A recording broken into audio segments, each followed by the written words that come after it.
বড় দুঃখ লাগে, ঢাকা বাইতুল মোকাররম আমাদের বাংলাদেশের সব থেকে সুনামধন্য একটা মসজিদ। এ জায়গাতে আপনি যদি দেখেন মারামারি, অন্যায়ভাবে জুলুম চলতেছে, এখান থেকে আমরা কত বড় শিক্ষা নিয়েছি, কত পিছনে আমরা চলে গিয়েছি, কত অধপতনের পথে চলে এসেছি বোঝা লাগবে আপনাকে।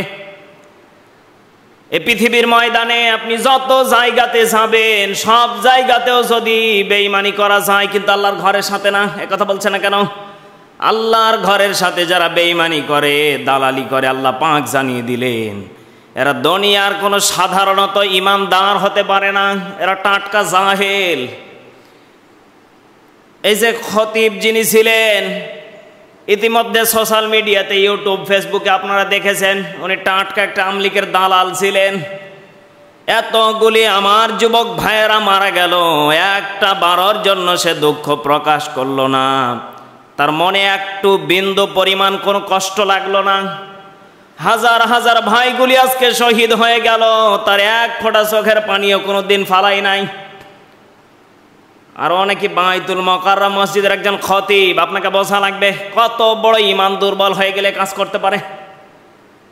আমরা ছোট ছোট মসজিদ থেকে যদি কোরআনের কথা যদি বলতে পারি, হক কথা যদি বলতে পারি, উচ্চ আওয়াজে গলা ছেড়ে দিয়ে তোমার মতো বাইতুল মোকাররমে যদি আমরা খতিব হতে পারি, আমরা বাংলার জমিনকে দেখিয়ে দেব কোরআন কিভাবে মানুষের দ্বারে দ্বারে পৌঁছে যায়।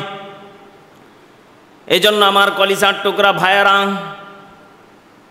আপনারা একটা জিনিস জানলে অবাক হবেন। রুহুল আমিন মুফতি, এনার যে বাবা ছিলেন খুব একজন নিঃসন্দেহে আল্লাহর ওলি ছিলেন। আমি সেই মাদ্রাসাতে পড়াশোনাও করেছি। আপনার নামটা শুনলে অবাক হয়ে যাবেন। আল্লামা শামসুল হক ফরিদপুরি রহমাতুল্লাহি আলাইহি, তিনি নিঃসন্দেহে একজন আল্লাহর ওলি। তিনার বিশাল বড় গোপালগঞ্জে মাদ্রাসা আছে, কুষ্টিয়াতে মাদ্রাসা আছে, বিভিন্ন জায়গাতে তিনার নামে মাদ্রাসার নামকরণ করা হয়েছে। এজন্য আমার কলিজার টুকরা ভাইয়েরা, কলিজার টুকরা বাবাজিরা, আজকে আমরা দুনিয়ার স্বার্থে পড়ে, দুনিয়ার মায়ায় পড়ে, দুনিয়ার লোভে পড়ে আমরা আল্লাহকে ভুলে গিয়েছি। ঈমান কাকে বলা হয়, ঈমান কি জিনিস সেটা আমরা ভুলে গিয়েছি। আল্লাহ পাক জানিয়ে দিলেন, ইন্নাল্লাহা আলা কুল্লি শাইইন কাদির। আল্লাহ পাক বলেন সমস্ত ক্ষমতার মালিক আমি আল্লাহ। এই যে আপনারা দেখেছেন কত প্রকার মারামারি, ওরে বাপ রে বাপ, যে জুতা রাখে সেই বক্সগুলি নিয়ে ইচ্ছা মতো মারামারি হচ্ছে, হাজার হাজার লক্ষ লক্ষ টাকা ক্ষতি হয়ে গেল বাইতুল মোকাররমে। আপনি লক্ষ্য করে দেখেন, খুব খেয়াল করে বোঝা লাগবে। এই যে আজকে আয়নাগুলি, থাইগুলি সবগুলি ভেঙে ফেললেন, এর দায় কি? এগুলি তো আপনার আমার ক্ষতিপূরণ দেওয়া লাগবে।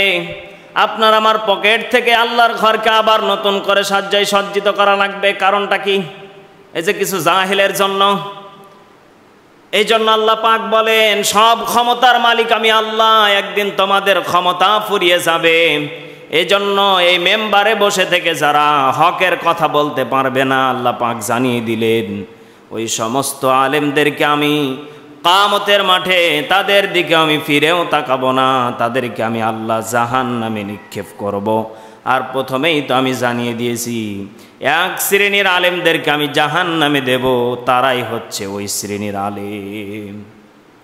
এজন্য আমার কলিজার টুকরা ভাইয়েরা, কলিজার টুকরা খতিব যারা আছেন, আমি তাদেরকে বলি, টাকার লোভে পড়ে, আপনি দুনিয়ার স্বার্থে পড়ে আপনি যদি আল্লাহকে ভুলে যান, হক কথাকে ভুলে যান, কোরআন আপনার বাপ দাদার মতো আপনি চালিয়ে যান, আল্লাহ পাক বলেন যে যারা নিজের মতো করে কোরআনকে প্রচার করলো, সেজন্য আমার কোরআনের বিরোধিতা করলো। এই জন্য আমরা যতটুকু পারি, আল্লাহ যেইভাবে কোরআনকে নাজিল করেছেন, আমরা সেইভাবে কোরআনের হক কথাগুলি, কোরআনের সঠিক কথাগুলি আমরা মানুষের দ্বারে দ্বারে পৌঁছে দেব।